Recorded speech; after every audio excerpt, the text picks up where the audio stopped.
金站住 OK， ，sorry， 道歉。 sorry， একই কাণ্ড বাংলাদেশের মাটিতে দাঁড়িয়ে বাংলাদেশিকেই সপাটে চড় কষালেন এক চীনা নাগরিক। অতিথি হয়ে এসে কেন এই মারমুখী আচরণ?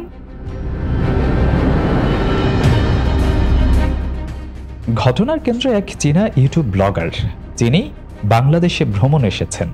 ভিডিওতে দেখা যায় কয়েকজন স্থানীয় যুবক তাকে ঘিরে ধরে উত্ত্যক্ত করার চেষ্টা করছে এবং তার ভাষা নিয়ে ব্যঙ্গ করছে। এক পর্যায়ে এক যুবক চীনা নাগরিককে উদ্দেশ্য করে বর্ণবাদী এবং অপমানজনক শব্দ চিংচংচুং বলে ডাকতে থাকে।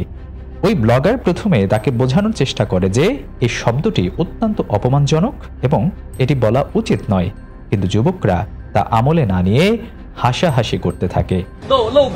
金站住， এরপরেই ঘটে সেই ঘটনা। সত্যি যেন অতি চালাকের গলায় দড়ি।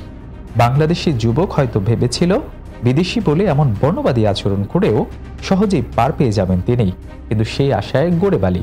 সাথে সাথে যুবকের গালে সপাটে চড় মেরে তাৎক্ষণিক প্রতিবাদ জানান ওই চীনা নাগরিক। যদিও বাংলাদেশি ওই নাগরিক হয়তো জানেন না যে চিংচংচুং মানে হলো একটি বর্ণবাদী আচরণ। OK 了 金站住， ，OK。 মুহূর্তের মধ্যেই ভিডিওটি ভাইরাল হয়ে গেলে শুরু হয় আলোচনা। তবে অবাক করার বিষয় হলো অধিকাংশ বাংলাদেশি নেটিজেনই চীনা নাগরিকের পক্ষ নিয়েছেন। অনেকেই মন্তব্য করেছেন কিছু বখাটে যুবকের জন্য বাংলাদেশের সম্মান নষ্ট হচ্ছে এবং জায়গা মতো উচিত শিক্ষা হয়েছে। বর্ণবাদী আচরণের এমন কড়া জবাবের প্রশংসা করেছেন অনেকে। 的意思。这个撸个。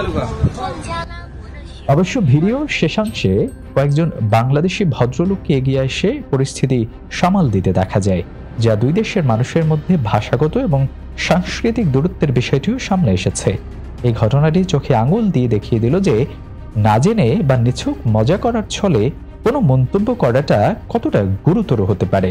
অতিথির সাথে কেমন আচরণ করা উচিত সেটাও হয়তো শিক্ষা পেল কিছু বখাটে। 道歉， sorry， 道歉。 sorry，sorry。 OK。